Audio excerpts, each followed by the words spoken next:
ಅರುಂಧತಿ ಮುಖದಲ್ಲಿ ಯಾವುದೇ ಭಾವನೆ ಇರಲಿಲ್ಲ. ಅವಳು ಅಭಿನವ್ ಹೇಳೋದನ್ನ ಕೇಳ್ತಾ ಇದ್ಲು.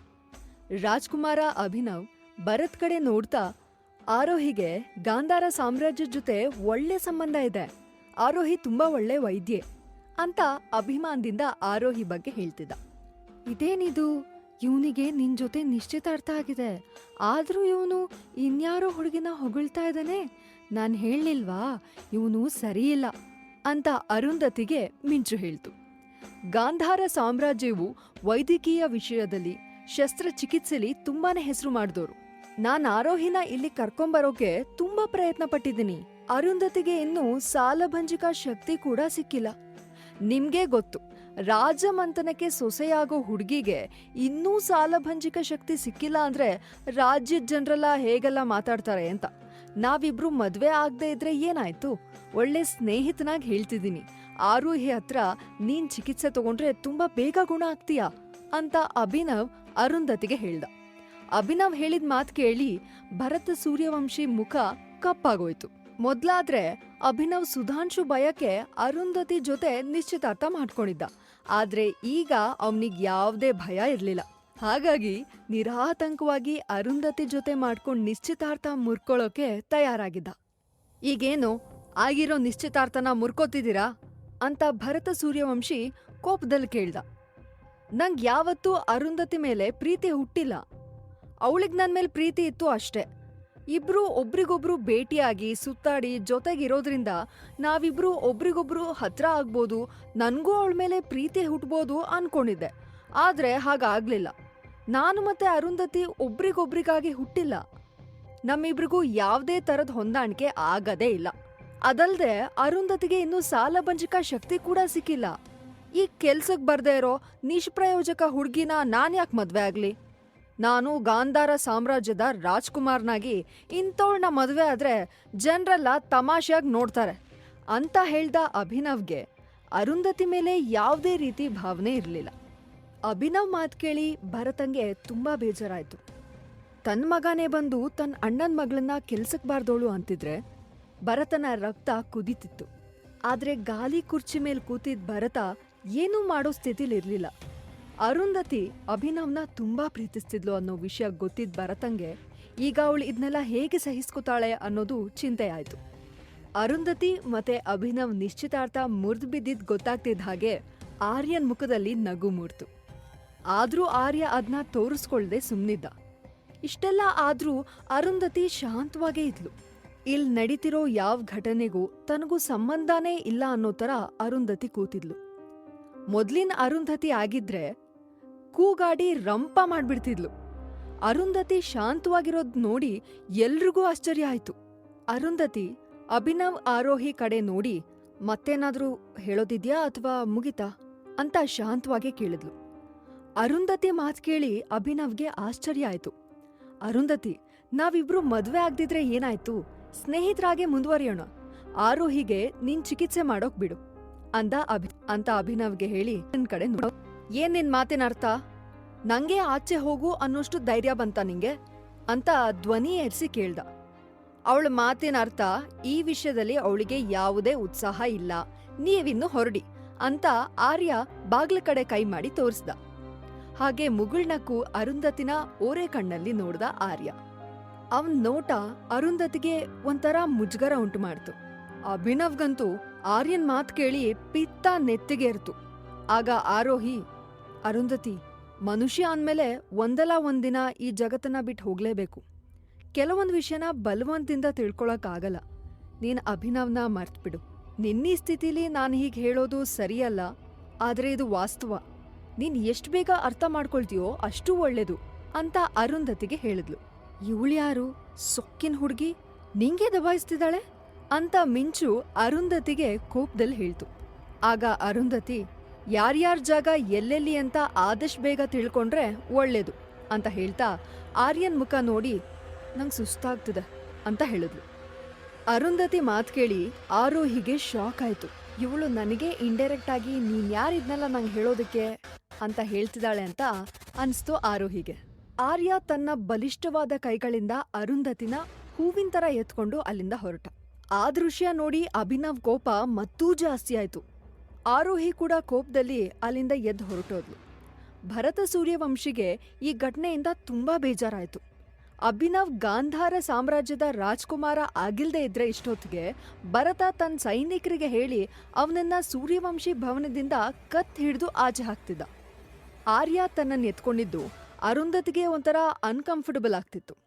ಆರ್ಯ ಅರುಂಧತಿನ ಬಿಟ್ಟು ಬಿಡದೆ ನೋಡ್ತಿದ್ದ. ಕೋಪದಲ್ಲಿ ಕೂಡ ಅವಳ ಮುಖ ತುಂಬಾ ಸುಂದರವಾಗಿ ಕಾಣ್ತಿತ್ತು. ಆರ್ಯನ್ಗೆ ಅವನ ದೃಷ್ಟಿನ ಅವಳಿಂದ ಬೇರೆ ಕಡೆ ಇಡೋಕೆ ಆಗ್ಲಿಲ್ಲ. ಆರ್ಯನ್ ಮೌನ ನೋಡಿ ಮಿಂಚು, ಅರುಂಧತಿ, ಈ ಮಾಯವಿನ ನೀನ್ ನಂಬೇಡ ಅಂತ ಅರ್ಜಿಸ್ತು. ಆಗ ಅರುಂಧತಿ, ಇಲ್ಲ ಇಲ್ಲ, ಇವನ್ನ ನಂಬೋದಾ? ಖಂಡಿತ ಇಲ್ಲ. ಇಲ್ಲಿಗ್ ಯಾಕೆ ಬಂದಿದ್ದಾನೆ ಅಂತ ಕಂಡು ಹಿಡ್ದೇ ಹಿಡಿತೀನಿ ಅಂತ ಮನ್ಸಲ್ಲೇ ಶಬ್ದ ಮಾಡಿದ್ಲು. ಅಭಿನವ್ ನಿಶ್ಚಿತಾರ್ಥ ಮುರಿಯೋಕೆ ಅಂತಾನೆ ಇವತ್ ಆರೋಹಿನ ತನ್ ಜೊತೆ ಕರ್ಕೊಂಡ್ ಬಂದಿದ್ದ ಅನ್ನೋದು ಅರುಂಧತಿಗೆ ಗೊತ್ತಾಯ್ತು. ನಿಂಗ್ ಕೋಪ ಬರ್ಲಿಲ್ವಾ ಅಂತ ಆರ್ಯ ಅರುಂಧತಿ ಶಾಂತವಾದ ಮುಖ ನೋಡಿ ಕೇಳ್ದ. ಆರ್ಯ ಕಣ್ಣಲ್ಲೇ ಎಲ್ರೂ ಮನ್ಸು ಓದೋನಾದ್ರೂ ಕೂಡ ಅರುಂಧತಿ ಮನ್ಸು ತಿಳ್ಕೊಳ್ಳೋದು ಅವನಿಗೆ ತುಂಬಾ ಕಷ್ಟ ಆಗಿತ್ತು. ಅದ್ ಯಾಕೆ ಅಂತ ಆರ್ಯನ್ಗೆ ಆಶ್ಚರ್ಯ ಆಗ್ತಿತ್ತು. ಅರುಂಧತಿ ಕಂಡಾಗೆಲ್ಲ ಆರ್ಯನ್ ಮನ್ಸು ಹಕ್ಕಿ ತರ ಹಾರಾಡ್ತಿತ್ತು. ಆಗ ಅವನ್ ಬುದ್ಧಿ, ನೀನಿಲ್ ಬಂದಿರೋದು ನಿನ್ ಗುರಿ ಸಾಧ್ಸೋಕೆ ಹೊರತು ಪ್ರೀತಿ ಪ್ರೇಮದ ಅಮಲ್ನಲ್ಲಿ ತೇಲೋಕಲ್ಲ ಅಂತ ಎಚ್ಚರಿಸ್ತಿತ್ತು. ನಂಗ್ ತುಂಬಾ ಹಸುವಾಗ್ತಿದೆ ಅಂತ ಅರುಂಧತಿ ಹೇಳಿದ್ಲು. ಪೌಷ್ಟಿಕವಾದ ಆಹಾರ ತಗೊಂಡ್ರೆ ಮಾತ್ರ ನಾನ್ ಬೇಗ ಹುಷಾರಾಗೋದು.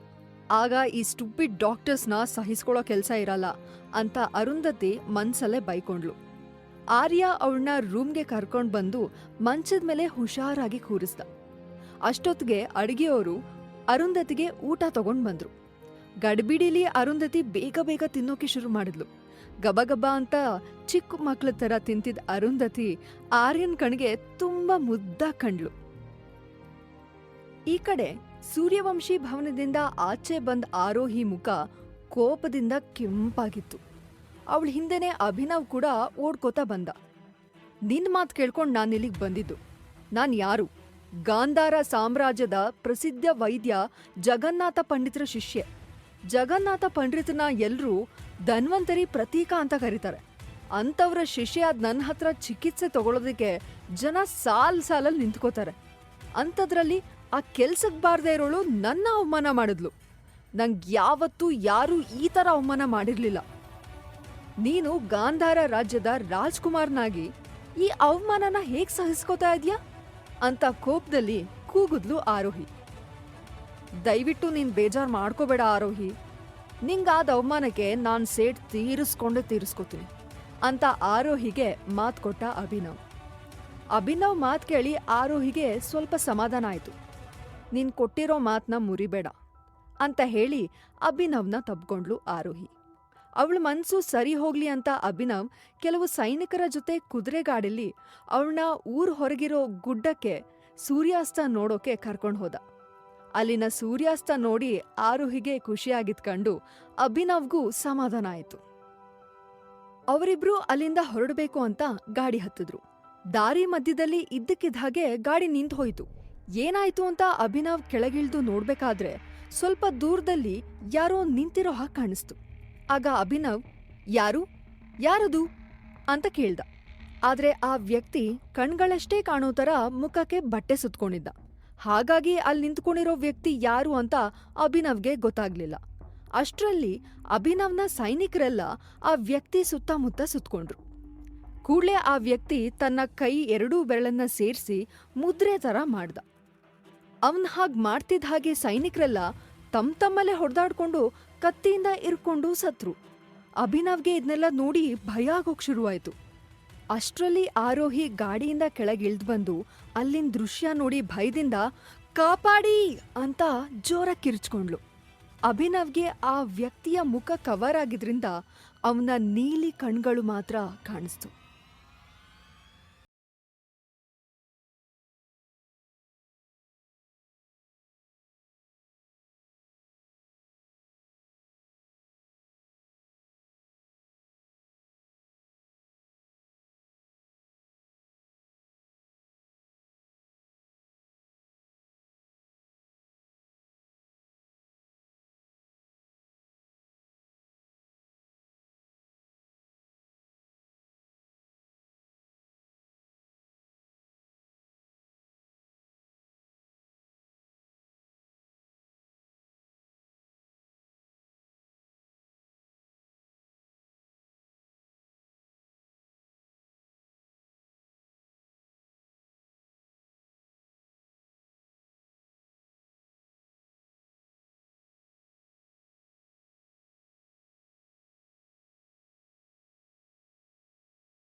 ಶಕ್ತಿ ಇದೆ ಅನ್ನೋದು ಮಿಂಚುಗೆ ಅನುಭವ ಆಯ್ತು.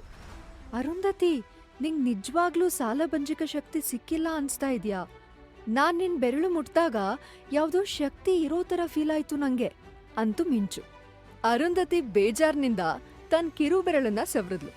ಇದ್ದಕ್ಕಿದ್ದ ಹಾಗೆ ಅರುಂಧತಿಗೆ ವಿಚಿತ್ರವಾದ ಅನುಭವ ಆಯ್ತು. ಇಡೀ ಕೋಣೆ ತುಂಬ ಒಂದ್ ರೀತಿ ಪ್ರಕಾಶಮಾನವಾದ ಬೆಳಕು ಹರಡ್ತು. ಆ ಬೆಳಕಿಂದ ಒಂದು ಪುಟ್ಟ ಕಮಲದ ಹೂವು ಗಾಳಿಲಿ ತೇಲ್ಕೊಂಡ್ ಬಂತು. ಮಿಂಚು ಆಶ್ಚರ್ಯದಿಂದ ಆ ಹೂವನ್ನೇ ನೋಡ್ತಿತ್ತು. ಅರುಂಧತಿಗೂ ಕೂಡ ಅವಳ ಸುತ್ತಮುತ್ತ ಏನಾಗ್ತಾ ಇದೆ ಅಂತ ಒಂದು ಕ್ಷಣಕ್ಕೆ ಗೊತ್ತಾಗ್ಲಿಲ್ಲ. ಅವಳು ಬೆರಗಾಗಿ ಆ ಬೆಳಕು ಮತ್ತೆ ಪುಟಾಣಿ ಕಮಲನ ನೋಡ್ತಾ ನಿಂತ್ಕೊಂಡ್ಲು.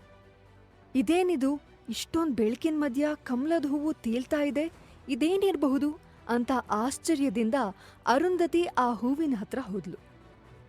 ಅಷ್ಟ್ರಲ್ಲಿ ಬಾಗಿಲ ಹತ್ರ ಯಾರೋ ಬಂದ್ ಸದ್ದಾಯ್ತು. ಯಾರಾದ್ರೂ ಬಂದು ಈ ಕಮಲನ ನೋಡಿದ್ರೆ ಅಂತ ಅರುಂಧತಿಗೆ ಭಯ ಆಯ್ತು. ಯಾರದು ಅಂತ ಆತಂಕದಲ್ಲಿ ಅರುಂಧತಿ ಕೇಳಿದ್ಲು.